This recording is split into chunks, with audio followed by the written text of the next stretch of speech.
আজ ক্যাপসিকাম গাছগুলো একটু খালি করে দেব, কারণ দেখো আমার ক্যাপসিকাম গাছগুলো কত সুন্দর ছিল। তোমাদের সঙ্গে কত ভিডিওতে দেখিয়েছি যে ক্যাপসিকাম গাছগুলো প্রচুর ঝাঁকড়া হয়ে প্রচুর ক্যাপসিকাম হয়েছে, কিন্তু এই ইদানিং গরমটা হালকা হালকা পড়ে যাওয়ার পর থেকে দেখছি ক্যাপসিকাম গাছগুলোতে না কিছু একটা পোকা, মানে সেই কি বলবো, সবুজ শাকসবজিতে যেই লম্বা লম্বা পোকাগুলো থাকে না, যেগুলো পাতাগুলো সব খেয়ে নেয়, ওরকম টাইপের পোকা হয়েছে।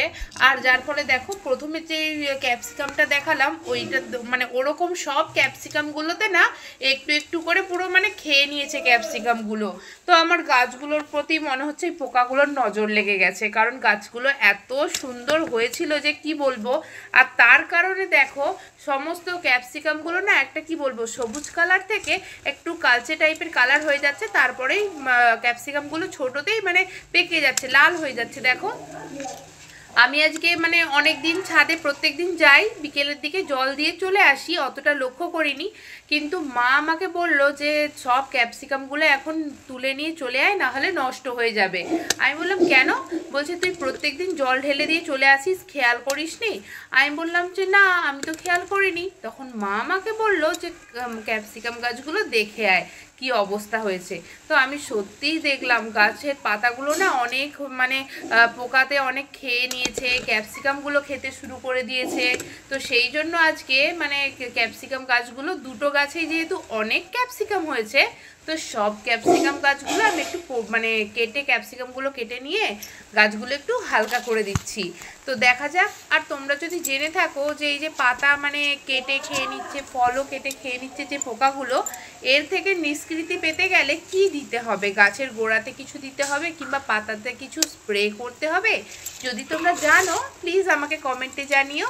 আর আজ মনে হচ্ছে আমার অনেকগুলো ক্যাপসিকাম মানে আমি পেয়ে যাব, কারণ দুটো গাছে মিলিয়ে একটা গাছ থেকেই দেখো আমি কতগুলো ক্যাপসিকাম পেয়ে গেছি, আর সব কটাই না লাল হয়ে গেছে, নয়তো কালচে টাইপের হয়ে গেছে। কিন্তু এই গাছেরগুলো দেখছি অনেকগুলোই মানে ছোট ছোট যেহেতু, তো সেগুলো সব সবুজই মানে এই হচ্ছে। তো দেখা যাক, এগুলোও যদি নষ্ট হয়ে যায় মনটা তো একটু খারাপ হবেই।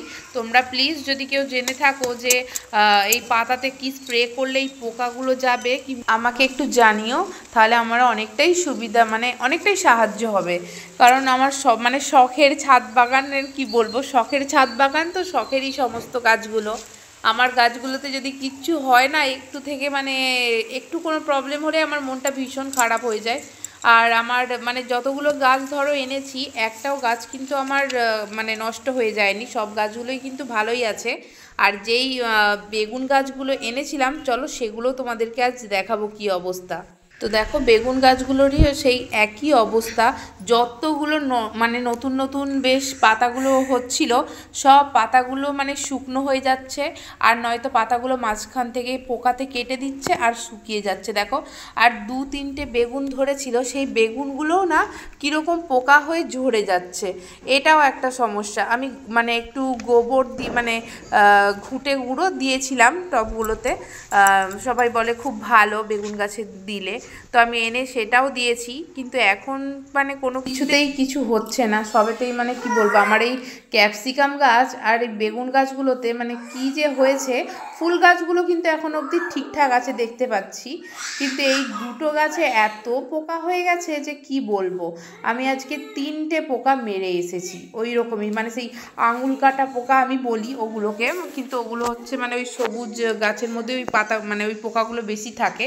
তো ওই পোকা থেকে কিভাবে নিষ্কৃতি পাবো তোমরা যদি কেউ জেনে থাকো একটু বলো, তাহলে আমার গাছগুলোর জন্য খুব ভালো হয়। তো চলো আজ ভিডিওটা এখানেই শেষ করছি, আবার আসছি নতুন কোনো ভিডিও নিয়ে। তো সবাই খুব ভালো থেকো, আনন্দে থেকো। আজকের মতো সবাইকে টাটা।